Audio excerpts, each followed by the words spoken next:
Hi hello friends, welcome back to സമൂച്ചീസ്. സമൂച്ചീസിൽ ഇന്ന് ഞാൻ ഒരു മീൻ മുളക് കറിയാണ് തയ്യാറാക്കുന്നത്. അതിനുവേണ്ടി ഞാനിവിടെ എടുത്തിരിക്കുന്നത് നെയ്മീനാണ്. നെയ്മീൻ ഒന്ന് ക്ലീൻ ചെയ്തെടുക്കണം. ഞാൻ ക്ലീൻ ചെയ്തിട്ടില്ല. അതിനുവേണ്ടി ഞാൻ 6 പീസ് നെയ്മീനാണ് എടുത്തിരിക്കുന്നത്. ഇത് ഫ്രോസൺ മീനാണ്. ആദ്യം നമുക്കിതൊന്ന് ക്ലീൻ ചെയ്തെടുക്കണം. ഇത് ക്ലീൻ ചെയ്തെടുക്കാനായിട്ട് ഒരു എളുപ്പ വഴിയുണ്ട്. ഇതിൻ്റെ സ്കിന്നൊന്ന് കളയാനായിട്ട് ആദ്യം നമുക്ക് ഇതേപോലെ കണ്ട ഇതേപോലെ ഇങ്ങനെ വലിച്ചെടുത്താൽ മതി. പെട്ടെന്ന് കളഞ്ഞെടുക്കാൻ പറ്റും.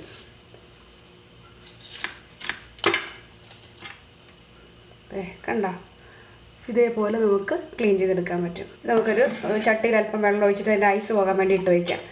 ഇതേപോലെ തന്നെ എല്ലാ മീനും എടുത്ത് ക്ലീൻ ചെയ്തെടുക്കാം. വളരെ ഈസി ആയിട്ട് ചെയ്തെടുക്കാൻ പറ്റും. ആദ്യം ഇങ്ങനെ ഒന്ന് എടുക്കുക, ഇങ്ങനെ വലിക്കുക.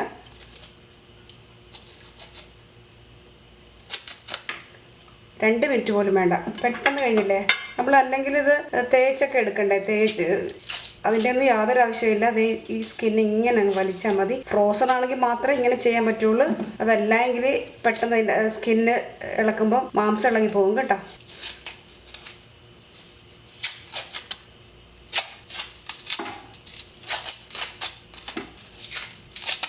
വളരെ എളുപ്പം നമുക്ക് ഇതിൻ്റെ സ്കിൻ കളഞ്ഞെടുക്കാൻ പറ്റിയ കണ്ട. ഫ്രോസൺ മീനാണെങ്കിൽ ഈ രീതിയിലൊന്ന് ചെയ്ത് നോക്ക്. നമ്മുടെ പണി പെട്ടെന്ന് കഴിയും. ഇനി അത് വെള്ളം ഒഴിച്ചിട്ട് അതിൻ്റെ ഐസ് പോകാനായിട്ട് വെച്ചാൽ മാത്രം മതി. നെയ്മീൻ കഷ്ണങ്ങൾ കഴുകി വൃത്തിയാക്കേണ്ടത് ഇതുപോലെ എടുത്തിട്ടുണ്ട്. ഇനി ഇതിനാവശ്യമായ സാധനങ്ങൾ എന്തൊക്കെയാണെന്ന് നോക്കാം.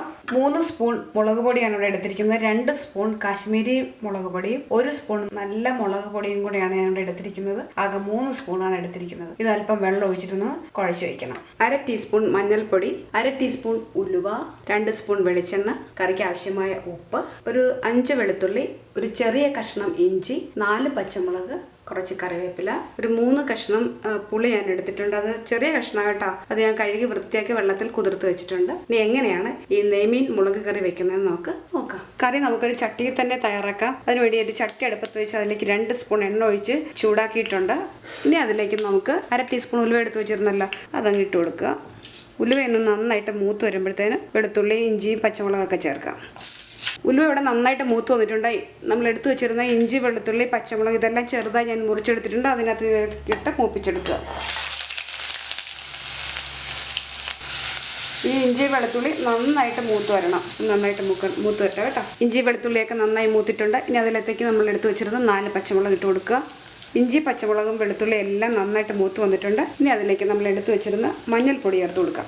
1/2 ടീസ്പൂൺ മഞ്ഞൾപ്പൊടിയാണ് എടുത്തു വെച്ചിരുന്നത്. അതിനകത്തേക്ക് ചേർത്ത് കൊടുക്കുക. മഞ്ഞൾപ്പൊടി ചെറുതായി മൂത്തിട്ടുണ്ട്. നമ്മൾ എടുത്തു വെച്ചിരിക്കുന്ന മുളക് പൊടി അല്പം വെള്ളം ഒഴിച്ച് ഞാൻ കുഴച്ച് പേസ്റ്റ് പോലെ ആക്കിയിരിക്കുകയാണ്. അത് ഇതിനകത്തേക്ക് ചേർത്തിട്ട് നന്നായിട്ട് മൂപ്പിക്കണം. ഈ മുളകിൻ്റെ പച്ച ചുവയൊക്കെ മാറുന്നതുവരെ ഒന്ന് മൂപ്പിച്ച് കൊടുക്കണം. അത് ഈ എണ്ണയിലേക്ക് ഇട്ട് കൊടുക്കുക. ഈ മുളകൊന്ന് എണ്ണയ്ക്കകത്ത് കിടന്ന് നന്നായിട്ട് മൂത്ത് വരണം. അതുവരെ ഈ എണ്ണയ്ക്കകത്ത് കിടന്ന് ഇത് വഴറ്റി കൊടുക്കുക. കരിഞ്ഞു പോകാതെ നോക്കണം. കരിഞ്ഞു പോയാൽ കറിയുടെ ടേസ്റ്റ് തന്നെ മാറിപ്പോകും. ഈ മുളകിൻ്റെ പച്ചച്ചുവ ഒന്ന് മാറി കിട്ടിയാൽ മതി. നന്നായിട്ടൊരു മൂത്ത മുളകൊക്കെ വരുന്നില്ലേ, ആ സമയമാകുമ്പോൾ നമുക്ക് ഇതിനകത്തേക്ക് പുളിയും ഉപ്പൊക്കെ ചേർത്ത് കൊടുക്കാം. ഇതിപ്പോൾ ഇവിടെ മൂത്ത് വന്നിട്ടുണ്ട്. നമുക്കിനി ഇതിനകത്തേക്ക് ആവശ്യമായ ഉപ്പ് ചേർത്ത് കൊടുക്കാം. ആദ്യം ഉപ്പിട്ട് കൊടുക്കുക. ആദ്യം കുറച്ചിടുക, പിന്നെ പോരാതെ വരുവാണ് ഇടാം. എടുത്ത പുളിയും ആ വെള്ളവും കൂടെ ഇതിനകത്തേക്ക് ഒഴിക്കുക. കറിക്ക് ആവശ്യമായ വെള്ളം കൂടെ നമുക്ക് ഈ സമയത്ത് ചേർത്ത് കൊടുക്കാം. മീൻ കഷ്ണങ്ങളെല്ലാം മുങ്ങിക്കിടക്കാനുള്ള വെള്ളം വേണം. അല്പം കൂടെ വെള്ളം ഞാൻ ഒഴിച്ചു കൊടുക്കുകയാണ്. ഇനി ഇതൊന്ന് അടച്ചു വെച്ചിട്ട് നന്നായിട്ട് തിളച്ചതിന് ശേഷം ഇതിലേക്ക് മീൻ കഷ്ണങ്ങൾ ചേർത്ത് കൊടുക്കാം. അരപ്പ് ഇവിടെ നന്നായിട്ട് തിളച്ച് വന്നിട്ടുണ്ട്. ഇനി നമുക്ക് ഇതിനകത്തേക്ക് മീൻ കഷ്ണങ്ങൾ ഇട്ട് കൊടുക്കാം. മീൻ കഷ്ണങ്ങൾ ഓരോന്നായിട്ട് വെച്ച് കൊടുക്കുക. മീൻ കഷ്ണങ്ങൾ ചേർത്തതിന് ശേഷം ഇതൊന്ന് ഈ ചട്ടി ഒന്ന് ചുറ്റിച്ച് കൊടുക്കുകയോ ചെയ്യാവുള്ളൂ. സ്പൂണ് തവിയിലൊന്നും ഇട്ട് ഇളക്കരുത്. വീണ്ടും അടച്ചു വെച്ചിട്ട് ഒരു 5 മിനിറ്റ് വരെ ഒന്ന് കുക്ക് ചെയ്യുക. അടച്ചു വയ്ക്കുക. ഇടയ്ക്കൊന്ന് തുറന്ന് നോക്കിയിട്ട് കറി ഒന്ന് ചുറ്റിച്ച് കൊടുക്കണേ. ഇങ്ങനെ ചുറ്റിച്ച് കൊടുത്തിട്ട് ഇതിനാവശ്യമായ ഉപ്പും പുളിയൊക്കെ ഉണ്ടോയെന്ന് ഈ സമയത്ത് നമുക്ക് നോക്കാം. ഉപ്പും പുളിയൊക്കെ കറക്റ്റായിട്ടുണ്ട്. വീണ്ടും ഒരു 2-3 മിനിറ്റ് കൂടെ ഒന്ന് തിളപ്പിച്ചിട്ട് ചാറൊന്ന് കുറുകി വരണം. ഇനി നമുക്ക് കറി ഒന്ന് തുറന്ന് നോക്കാം.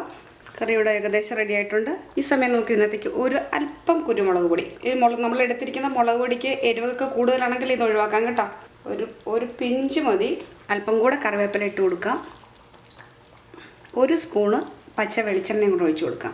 ഇതുപോലെ ചാറൊക്കെ നന്നായിട്ട് കുറുകിയിട്ടുണ്ട് കേട്ടോ. ഒന്നുകൂടെ ചുറ്റിച്ച് കൊടുത്തിട്ട് നോക്കിയതൊന്ന് സ്റ്റവ് ഓഫ് ചെയ്ത് വെക്കാം കേട്ടോ. നല്ല അടിപൊളി ടേസ്റ്റിലുള്ള നെയ്മീൻ മുളക് കറി ഇവിടെ റെഡിയായി. എല്ലാവർക്കും ഇത് ഇഷ്ടപ്പെട്ട് കാണുമെന്ന് വിചാരിക്കുന്നു. നിങ്ങൾക്ക് ഇഷ്ടമായാലും ഇതൊന്ന് ട്രൈ ചെയ്ത് നോക്കാൻ മറക്കരുത്. ട്രൈ ചെയ്ത് നോക്കിയിട്ട് അഭിപ്രായങ്ങളും നിർദ്ദേശങ്ങളും ഒക്കെ അറിയിക്കുക. അടുത്തൊരു പുതിയ റെസിപ്പിയുമായി നമുക്ക് വീണ്ടും കാണാം. താങ്ക്